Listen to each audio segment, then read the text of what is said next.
What's going on, guys? Winter Kills here, and coming at you with a brand new Spellbook Endymion deck profile. First of its kind here on the channel.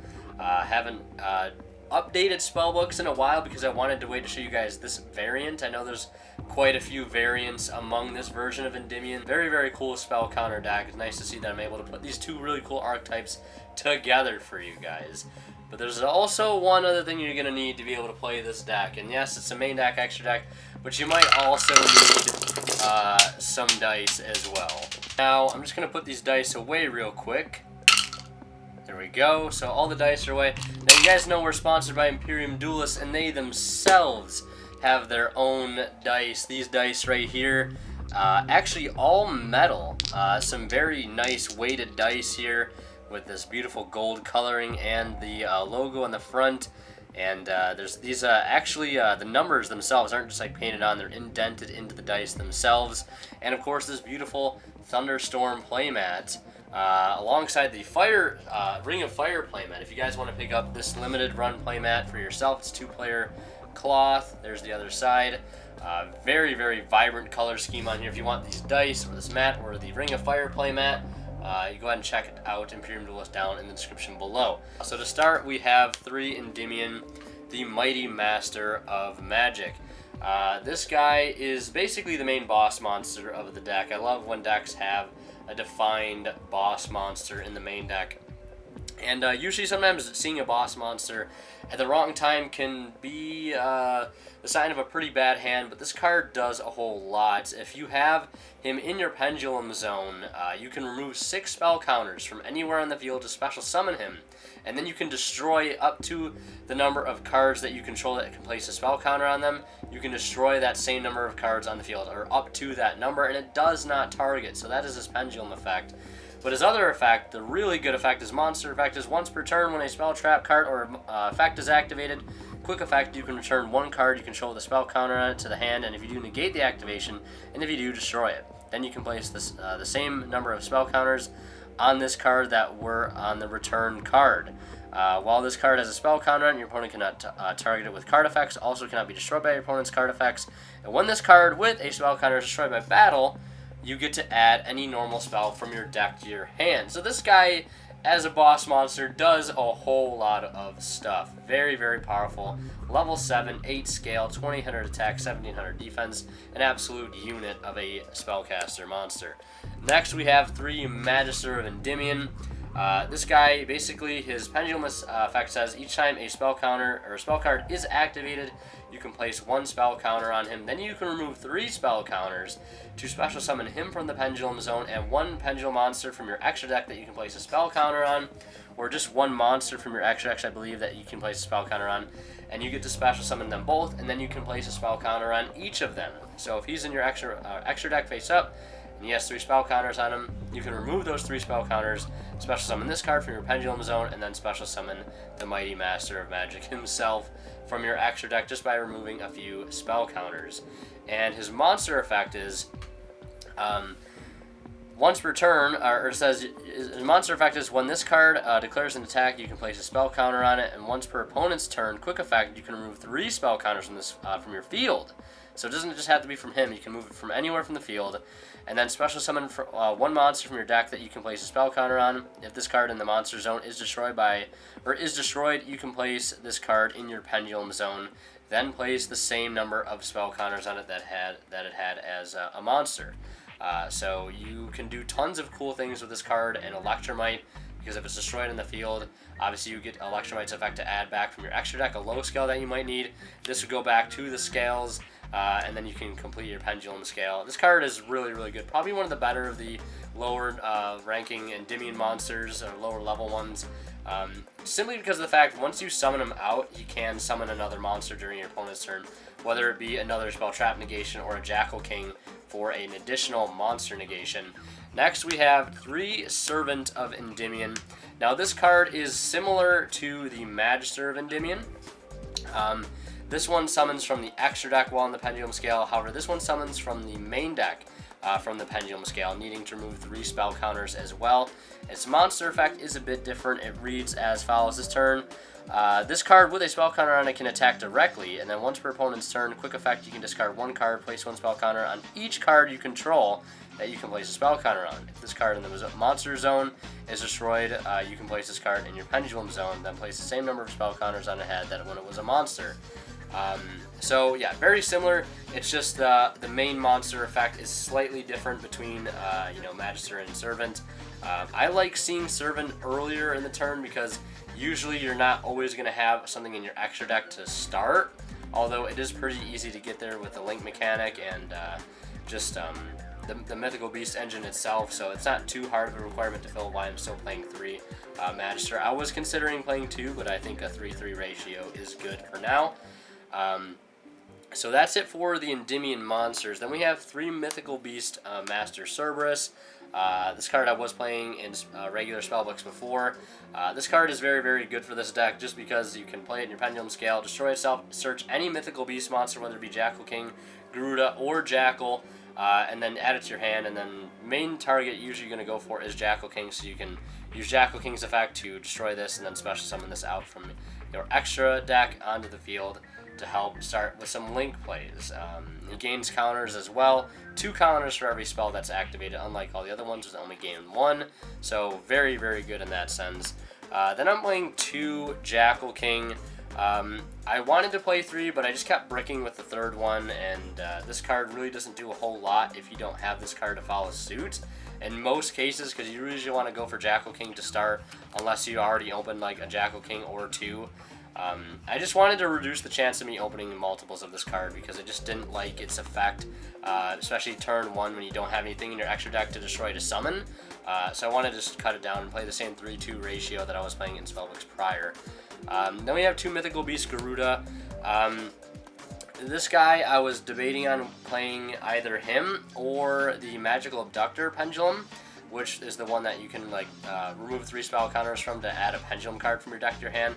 So I was debating on playing Abductor instead, so you don't have to play this card. I realize it's spiked up to $11 or $15, which is freaking ridiculous, but what can you do about it? But his main effect, his monster effect, is one of the reasons why I was considering playing him, just because it's an extra disruption. And it says each time a spell card is activated, place 1 spell counter on this card.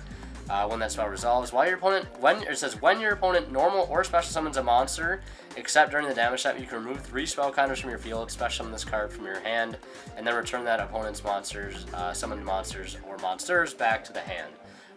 So you do have to remove 3 for that effect to go off, but I kind of just, in some situations, I like this card better than Abductor. In some situations, I like Abductor better than this card. It just, through all the testing, I slightly like Garuda a little bit more. I'm not really sure why, I just do it. It also has the effect where it can blow up back row 2 in the pendulum scale, which is nice.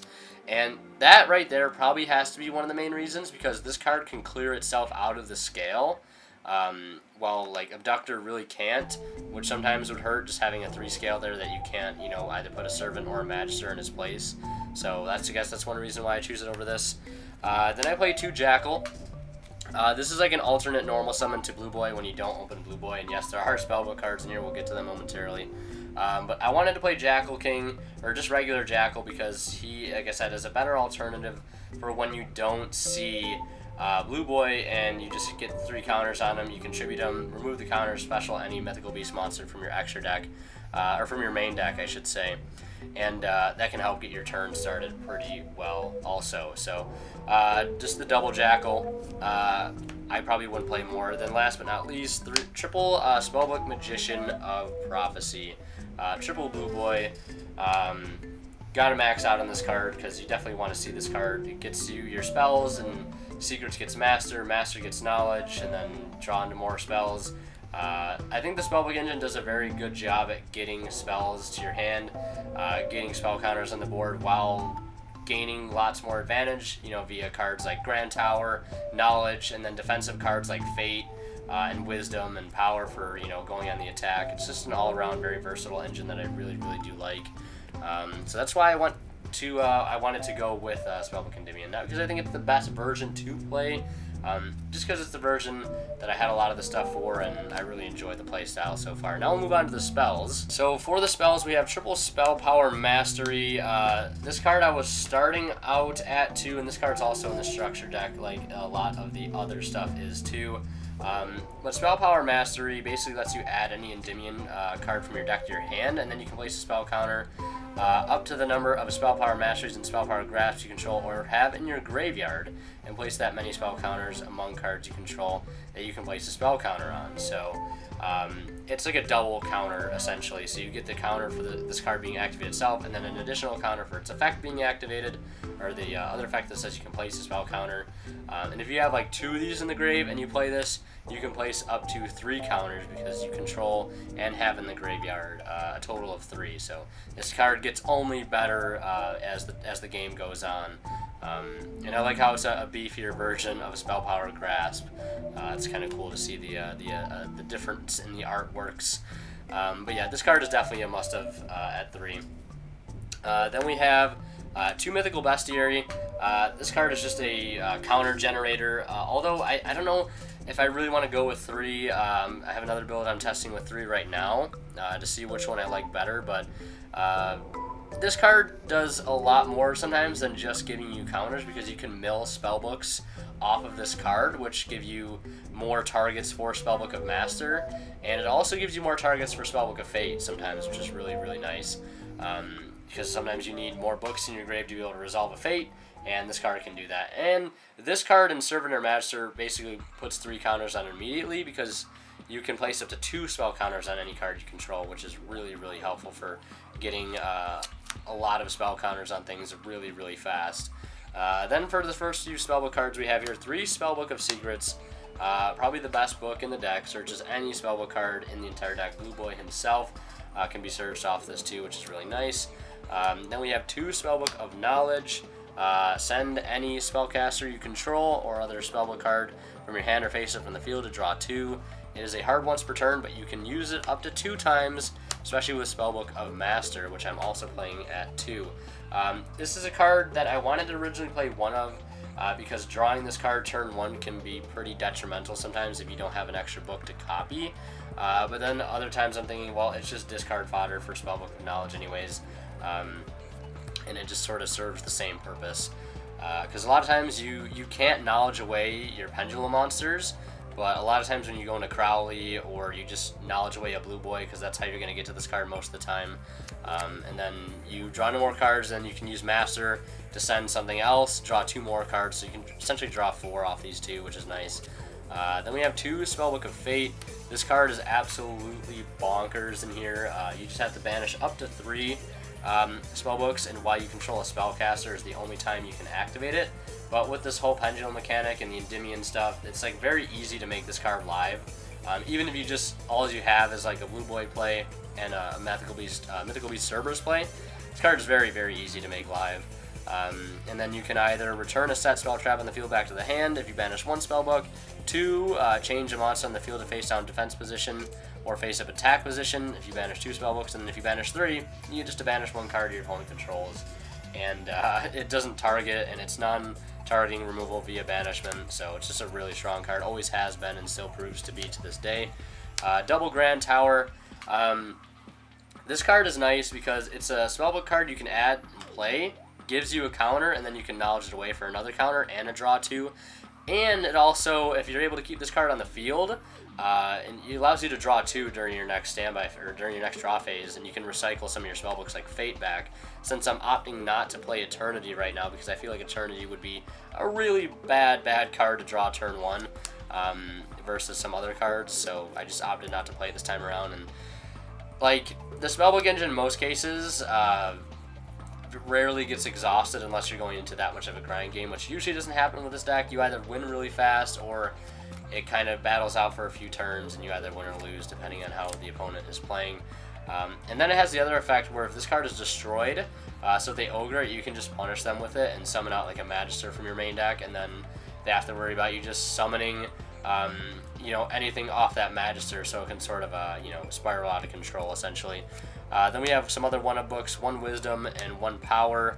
I wouldn't play any more of these. These are like situational cards. If you're going second, you can grab this to help beat over something and boost any spellcaster up by 1,000 attack. And then if that monster destroys a monster by battle, you get to search the spellbook after it destroys it. And then Wisdom can protect any spellcaster monster, make it unaffected either from spells or from traps. So Wisdom, very, very strong card in certain matchups. And then the last spell I'm playing is one Upstart Goblin because I didn't want to play a different spellbook. I just wanted to play a generic spell that I could just play, get a basic effect from it, and that was it. And Upstart Goblin was that card for me.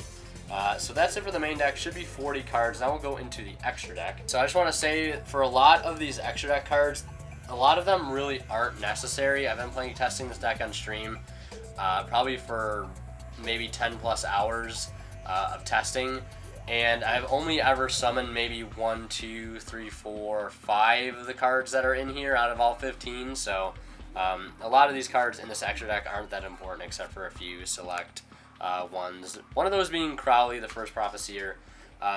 Basically just takes 2 spellcasters to make. He's a link 1, and on summon you can reveal 3 spellbook cards from your deck to your hand, or reveal 3 spellbook cards. Your opponent randomly picks one of them to add to your hand. And then it has another like continuous like effect where if you were to normal summon any level 5 or higher spellcaster monster, you don't have to tribute for it, and you can do that each turn. So if you draw into like a Jackal King or an Endymion, you can just normal summon it without tributing, and it's really, really busted if you don't have to use your normal summon that turn on something like Blue Boy or Jackal. This card's just really good. It's a card that after you like search some cards with Blue Boy, or you just need spellbook cards to activate to get your spell counter engine going, this card is that go-to card to do so. Because a lot of times, once you play this, you can grab one of 3 cards. You can either the main 3 you're going to reveal most of the time. If you don't see a lot of spellbooks in your opening hand, is going to be Secrets, Blue Boy, and then Knowledge. So like that's a 66% chance that you're going to get either Blue Boy or Secrets, which is really, really high. And then if you don't get those, you basically get a Pot of Greed, essentially, where you can just send this card away at a very minimum and draw 2 more cards to see if you can get into more combo pieces at best. Or you can grab a Tower, which is a guaranteed spell counter as well. Like, there's just a lot of things that this card does, and I make this card pretty much every turn. It's just such a good card. Then I'm playing 1 Mastar Boy, because double Blue Boy, I guess, for Mastar Boy can come up sometimes. It's like, again, a lot of these slots are just free. This could be a second Daybreaker, I suppose. It probably should be a second Daybreaker. Daybreaker does come up sometimes, though, when you want to blink away your Crowley and maybe a Blue Boy on your field that you still have, and you don't want to leave them on your field because they have very low stats. So you can just go up into a Daybreaker instead. He gets a counter. He goes up to 19. And then it says if a spellcaster monster special summon to a zone that this card's points to, you can place a spell counter on this card. And then it says you can remove 2 spell counters from this card and target 1 card in the field and destroy it. So he has a little bit of utility as well with the spell counter sort of gimmick. 1 Electromite. This is another card that I really go into. So mainly just Crowley, Daybreaker, Electromite, and Borrelsword are like the only cards I ever go into in this deck, and that's really like all you need most of the time. Then we have some Nightmares, Phoenix, Cerberus, Unicorn, Decode Talker, Borreload, Borrelsword, and a Saryuja, just because, why not? Sometimes you can get a lot of monsters on the field really, really fast, and Saryuja is a card you can go into, I suppose, although never really make it. Then we have some Xyz, 1 Naruto, 1 Big Eye, and 1 Red Eyes Flare, just to round off the extra deck. Again, not really a whole lot of necessary stuff in here that you really need. Just mainly Crowley, Electromite, Daybreaker, and then a Borreload or a Borrelsword. Doesn't need to be Borrelsword. I know it's still a little pricey, but you know, like it helps to have sometimes. I can't lie. Definitely does help. But yeah, that's it for the Spellbook Endymion deck profile. I'm going to be getting some test hands up for you guys very soon. Hopefully some duel videos as well. Also might have a updated True King Dino or just a Dino deck profile coming up with, you know, the fact that we got Miscellaneous Swords finally back to 3. So you guys can look forward to that. Lots of updates coming post Dark Neostorm as well. If you want to keep up to date with those, make sure you join Discord for notifications when I post videos. Also follow me on Facebook and Twitter as well, and if you want to see me playtest this deck live, you can do so on Twitch by following me on Twitch to catch a stream on Saturday, Sunday, or Monday. And yeah, that's pretty much all I got. check out Imperium Duelist for, of course, some amazing mats or dice like these ones here. You're definitely going to need some dice to keep track of your spell counters playing this deck, so keep that into account. Like, I know I made it seem like a joke earlier, but you do need a lot of dice. Maybe not this many dice, but, you know, maybe 5 or 6, you know, 6-sided dice would definitely be helpful. Or maybe just like a D20 or 2, I don't know. But yeah, that's pretty much it. Hope you guys enjoyed. Winter Kill signing out, guys. We'll see you in the next one.